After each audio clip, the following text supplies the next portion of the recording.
Nínive e a fidelidade da Bíblia.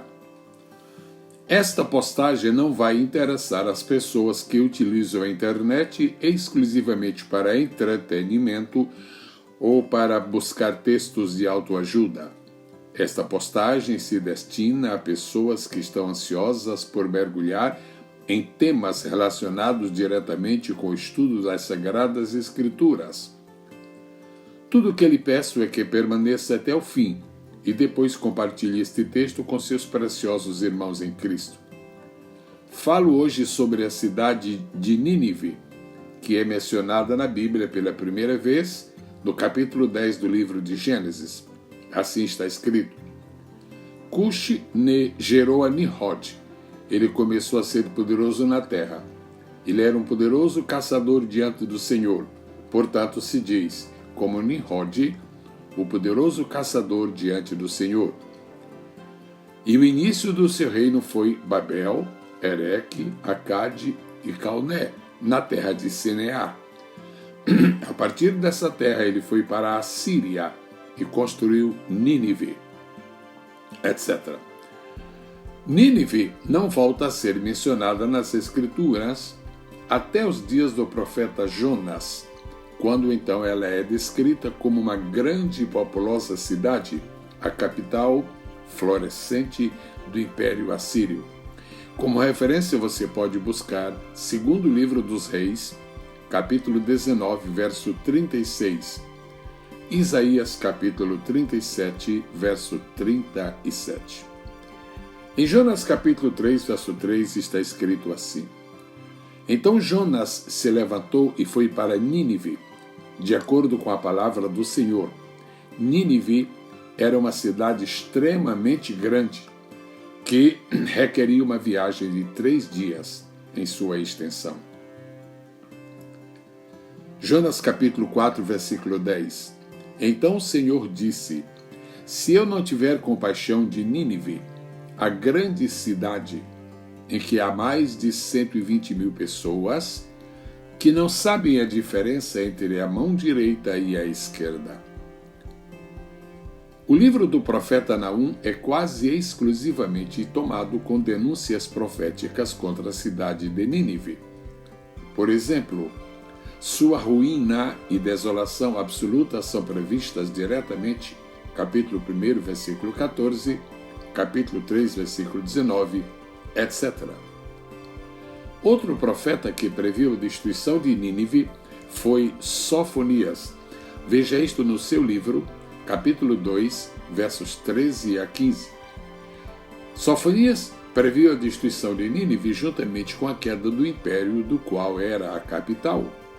Depois desta profecia, não há mais qualquer menção a essa cidade das Escrituras, até que seja citada nominalmente nos Evangelhos pelo Senhor Jesus.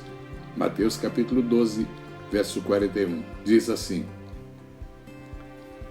Os homens de Nínive se levantarão com esta geração no julgamento e a condenarão, porque se arrependeram mediante a pregação de Jonas. Eis aqui quem é maior do que Jonas. A grande cidade de Nínive estava na margem esquerda do rio Tigre, ao longo da qual havia um percurso de mais de 40 quilômetros, tendo uma largura média de 16 quilômetros, com o rio de costa para as colinas orientais. Ocupando uma posição central na grande rodovia entre o Mediterrâneo e o Oceano Índico, Nínive unia desta forma o Oriente e o Ocidente, e a riqueza fluiu para ela a partir de muitas fontes, de modo que se tornou a maior de todas as cidades antigas. Nínive está localizada no território atual da cidade de Mossul, a terceira maior cidade do Iraque. Ainda há muita escavação a ser feita. Uma inscrição antiga encontrada no local diz assim: Senaqueribe, rei do mundo. A uma grande distância eu tinha um curso de água direcionado para os arredores de Nínive. Mas o Império Assírio começou a mostrar sinais de fraqueza. E Nínive foi atacada pelos Medos, que posteriormente se juntaram aos babilônios e aos sumérios, que novamente a atacaram, até que ela caiu e foi completamente destruído, o Império Assírio. Esse império então chegou ao fim e babilônios e outros dividiram suas províncias entre eles. Depois de ter governado por mais de 600 anos com tirania e violência hediondas, do Cáucaso e do Cáspio ao Golfo Pérsico, e além do Tigre, a Ásia Menor e o Egito, desapareceu como sonho. Leia o que está escrito no livro do profeta Naum, capítulo 2, versos 6 a 11. O fim de Nínive foi estranho, foi repentino e foi trágico. Foi um ato de Deus. Seu fim foi estranho e, em virtude do julgamento que o profeta Isaías ministrou sobre a maldade orgulhosa da Assíria. Veja isto no livro do profeta Isaías, capítulo 10, versos 5 a 19, um texto altamente relevante. Está escrito que Deus falou: eu vou punir o fruto do coração arrogante do rei da Síria e a pompa de sua arrogância. Em cumprimento da profecia, Deus deu um fim completo ao lugar. Tornou-se uma desolação. Até tempos relativamente recentes, nosso conhecimento do grande império assírio e de sua magnífica capital era quase um completo vazio. Memórias vagas sobreviveram ao seu poder e grandeza, mas muito pouco se sabia sobre isso. Outras cidades que haviam morrido, como Palmira, Persépolis, Tebas, etc., haviam deixado ruínas para marcar os seus locais e contar a sua antiga grandeza. Mas de Nínive, a Nínive imperial, nem um único vestígio parecia permanecer, e o próprio lugar em que ela estava era apenas uma questão de conjectura. Nos tempos do historiador grego Heródoto, 400 anos antes de Cristo, tornou-se uma coisa do passado. E quando Xenofonte, o historiador, passou por esse lugar no retiro dos 10.000, a própria memória de seu nome havia sido perdida. Foi enterrado fora da vista pública e ninguém conhecia seu túmulo. Por fim, depois de estar perdida por mais de 2.000 anos, a cidade de Nínive teve suas ruínas identificadas. Uma das descobertas arqueológicas mais notáveis é a da biblioteca do rei Assurbanipal, neto de Senaqueribe. Essa biblioteca consiste em cerca de 10.000 tijolos ou tabletes planos, todos escritos com caracteres assírios. Eles contêm o registro da história, das leis e da religião da Síria. É de imenso valor.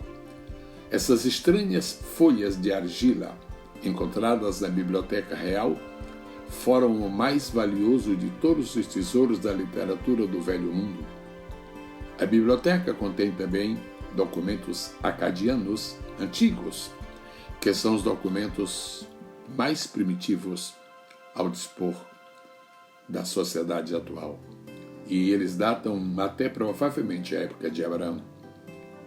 Quanto aos baixo-relevos, lajes de alabastro e monumentos esculpidos que foram encontrados nestes palácios recuperados, servem de forma notável para confirmar a história do Antigo Testamento dos reis de Israel.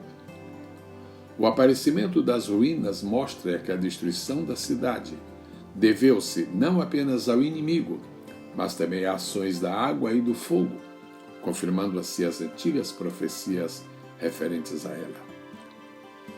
Rawlinson disse o seguinte: as escavações recentes mostraram que o fogo foi um grande instrumento na destruição dos palácios de Nínive.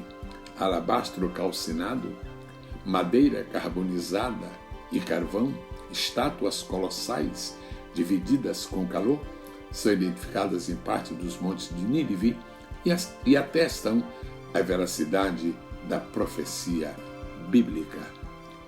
Nínive, em sua glória, era uma grande cidade de 3 dias de jornada, Jonas 3 e 4, ou seja, provavelmente em circuito.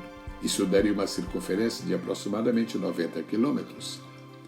Nos 4 cantos de um quadrilátero irregular estão as ruínas de Koujik, Nimrod, Karamles e Khorshabad. Essas 4 grandes massas de ruínas, com toda a área incluída dentro do paralelograma que formam por linhas desenhadas de uma para outra parte, são geralmente consideradas como compondo todas as ruínas de Nínive. Assim, amados, a arqueologia, mais uma vez, demonstra para todo mundo a absoluta fidelidade das Escrituras Sagradas. Deus seja louvado para sempre e eternamente. Lembro aos meus nobres, distintos e pacientes irmãos que material como este e muito mais consta do acervo da Biblioteca Digital Pastor Gesiel Gomes. Sinta-se livre para inscrever-se na biblioteca e receber diariamente material de grande importância, de alta relevância. Mais uma vez eu digo, Deus seja louvado para sempre e eternamente. Nota: para você alcançar a biblioteca digital, basta digitar em seu computador pbsgesielgomes.com, nada mais, pbsgesielgomes, como sendo uma palavra só, pbsgesielgomes.com. Deus abençoe a todos e até o nosso próximo encontro virtual, em nome de Jesus. Amém.